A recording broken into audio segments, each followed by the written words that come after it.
Bien le bonjour à vous. Honnêtement, le département des Hautes-Pyrénées regorge d'histoires et de légendes. Ça a été un réel plaisir de découvrir tout cela, et très dur de n'en choisir que 5. J'espère que cette petite proposition va vous convenir, et je vous propose de commencer dès maintenant.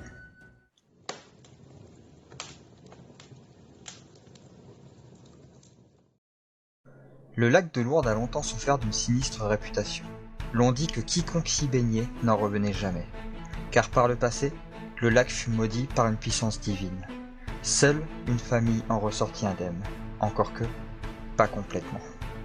Autrefois, en un temps révolu, une grande cité se tenait à la place du lac.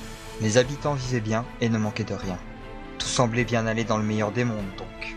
Sauf que l'on ne passe pas d'une cité à un lac maudit sans raison. Car oui, les habitants étaient pour la majorité tous à blâmer. Tombés dans le vice, la dépravation. Ils devinrent si mauvais qu'une main divine les prit pour cible afin de les punir d'avoir ainsi autant embrassé le pouvoir du mal. Mais ils ne furent pas tous condamnés, car même dans les ténèbres les plus profondes, une petite lueur peut subsister. Une famille honnête, autant qu'elle puisse l'être au milieu de tant de mauvaises influences, avait gagné le droit à la rédemption. Prévenus par un messager divin, ils prirent le maximum d'effets et quittèrent la ville avec comme seule consigne que quoi qu'ils entendent, même les plus infâmes des bruits, à aucun moment ils ne devraient se retourner pour voir.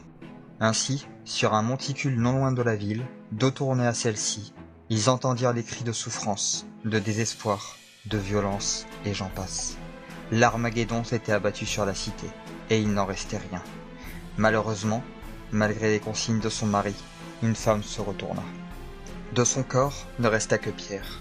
Presque au moment où son regard croisa le jugement dernier qui déferla sur la cité, elle devint, selon la légende bien sûr, la Père Crabère que l'on peut voir à Lourdes.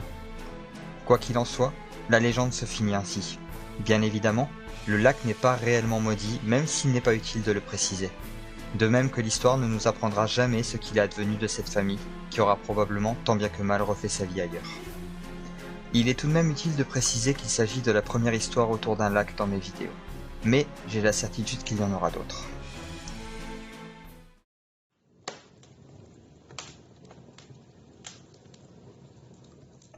Puisque nous avons commencé avec un lac, je vous propose donc une seconde histoire autour, plus féerique cette fois. Nous allons parler de la fée du lac d'Estaing, une histoire bien moins sombre que la première.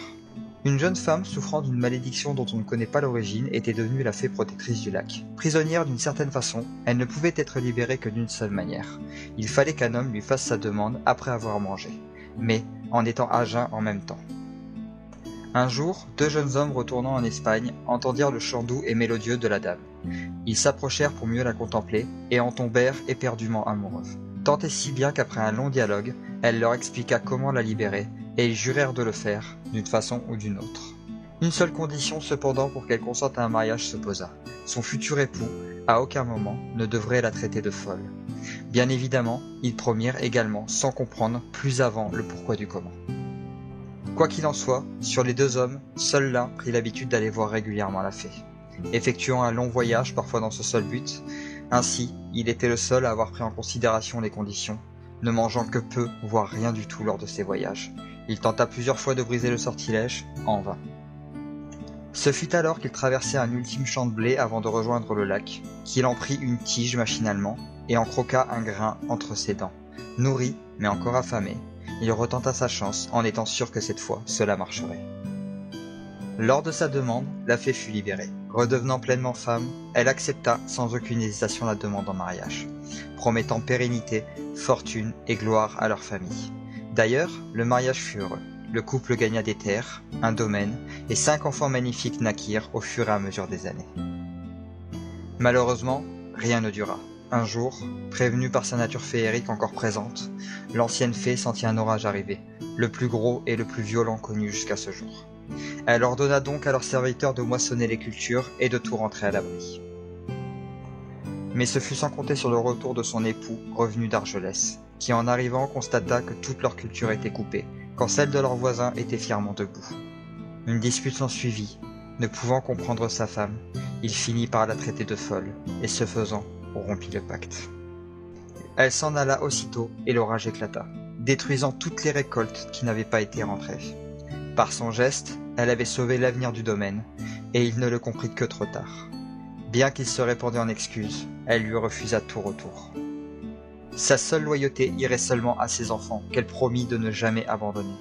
Car si l'homme n'avait su tenir sa promesse, il fut bien le seul. La famille pérennisa, riche et puissante. De descendant en descendant, Jean Bernadotte naquit et devint roi de Suède, puis de Norvège. Bien que la fée retournât à la légende.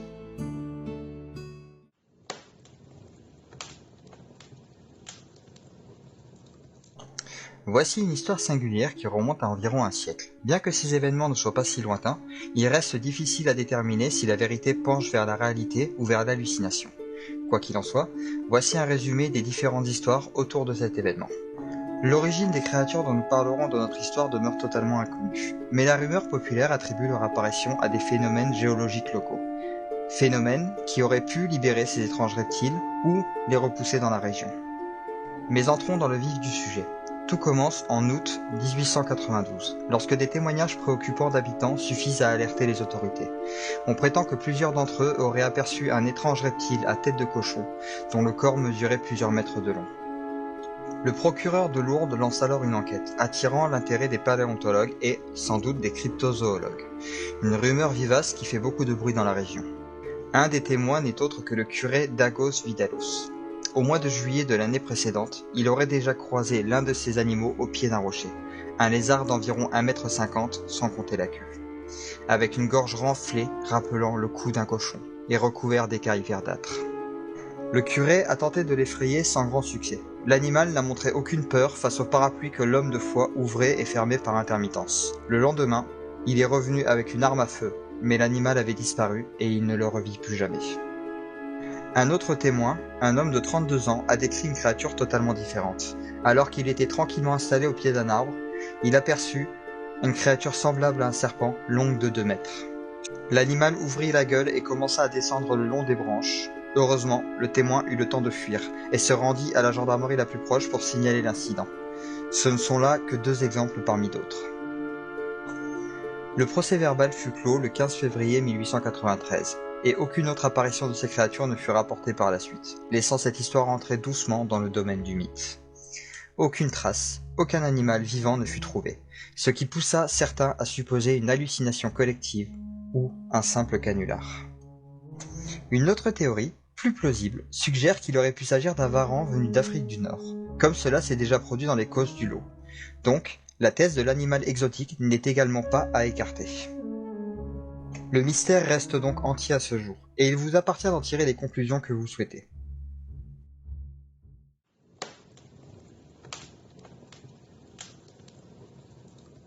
Cette légende est pour le moins singulière. La croix que l'on peut observer dans la vallée de Castel-Loubon renferme un secret. On raconte qu'un magot serait enterré quelque part dans les environs. Mais ne vous emballez pas, ce n'est qu'une légende. Tout commence par le meurtre d'un homme sur le chemin des Jacquets, situé derrière le château des Angles. Cet homme transportait une somme considérable qu'il devait remettre à son seigneur, mais il n'atteignit jamais sa destination. Un bandit, embusqué, l'empala de sa lance. Le bruit de l'attaque alerta les personnes présentes dans les environs, si bien que le voleur n'eut pas le temps de récupérer le fruit de son larcin. Malheureusement, les secours n'arrivèrent pas à temps, et l'homme mourut sur place. Il fut enterré sobrement sur les lieux, une grosse pierre arrondie fut posée sur sa tombe pour protéger sa dépouille des prédateurs, et par respect pour ses possessions, on plaça son or avec lui. Et voilà comment se termine cette histoire. Non, je plaisante. En réalité, quelques années plus tard, des pasteurs qui passaient par là décidèrent de jouer à un petit jeu singulier. Faire rouler la fameuse pierre le long de la pente jusqu'au fond de la vallée. Le lendemain, en repassant par le chemin, ils découvrirent que la pierre était revenue à sa place. Pensant qu'un simple passant l'avait remise là, ils la firent rouler de nouveau, et encore, la pierre retrouva sa place le jour d'après. Ignorant qu'il s'agissait d'un lieu de recueillement, les 2 hommes repoussèrent la roche en contrebas et cette fois se cachèrent pour découvrir qui tenait tant à ce que ce caillou reste précisément à cet endroit. Mais quelle ne fut leur stupeur lorsqu'ils virent la pierre remonter seule, sans aucune aide, comme si le temps s'était soudain mis en marche arrière. La roche était revenue de son plein gré. Pensant à une hallucination, les 2 hommes renouvelèrent l'expérience, mais obtinrent le même résultat. Que ce soit les pasteurs ou les habitants des environs, tous y virent une intervention divine. La pierre fut taillée de manière à ce que personne ne puisse plus la déloger, et une croix blanche fut érigée au sommet. L'homme avait finalement obtenu une tombe digne de ce nom. Quant au magot, nul ne sait s'il existe vraiment, ni même si les pasteurs et les habitants savaient à l'époque qu'il s'agissait bien d'une tombe.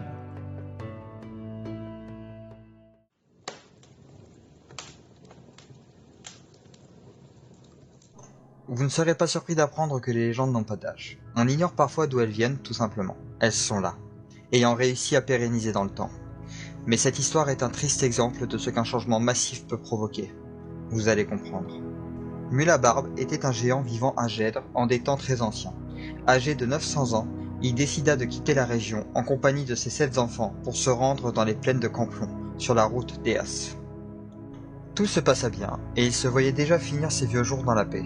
Bien que de par son grand âge, sa vue déclinait et il n'était plus aussi actif pour les tâches agricoles et fermières. Ses enfants s'occupèrent de tout. Couper du bois, entretenir les champs ainsi que les animaux, et prendre soin de lui.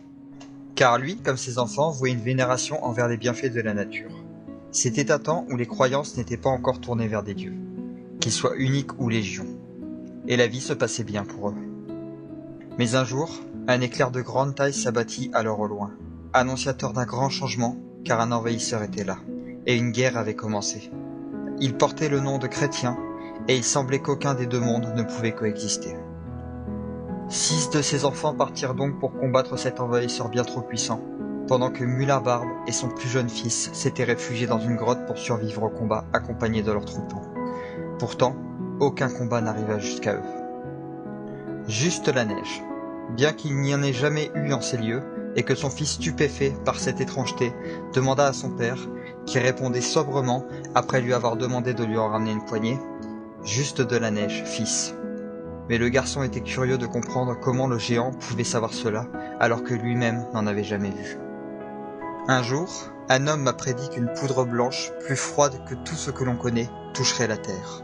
Notre ère a pris fin, dès l'instant où la neige est tombée. Mon heure est venue, car je vis mon dernier souffle.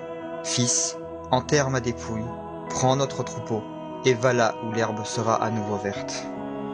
Ainsi répondit Mulabarbe, qui mourut en rendant bel et bien son dernier souffle. Enterré par son dernier et seul fils encore vivant non loin du lac des Gloriettes, de sa tombe, jamais aucune fleur ne pousserait, car leur divinité n'était plus en ces lieux. Son enfant partit pour vivre dans ce nouveau monde. Ainsi s'achève cette histoire.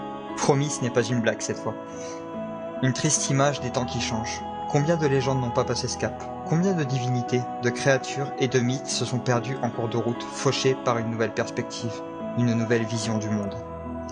Personne n'aura la réponse. Donc il nous reste toujours les histoires qui sont arrivées jusqu'à nous, 40 des leçons de nos ancêtres.